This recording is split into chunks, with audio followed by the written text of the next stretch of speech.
Yaon na rin pong pinirmahan nyo. I would just ask po, are you willing to bibigano ang laman? Opo. Magkano po ang laman? Ang sa umigit ko mulang po ay 2.4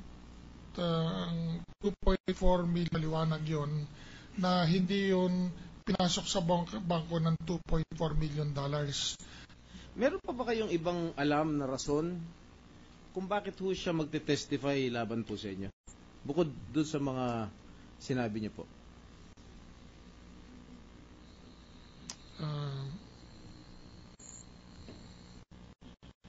Sige po.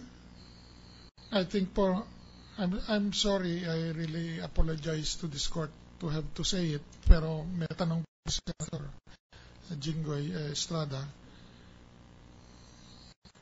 Palagay po nagpagamit si Ombudsman sa Malacanang. Kung tinatago ko pa yon, bakit ko po ilalagay sa pangalan ko? Bakit ko ilalagay sa pangalan ko kung tinatago ko yung dollar na? All right. So, therefore, to clarify, this case is now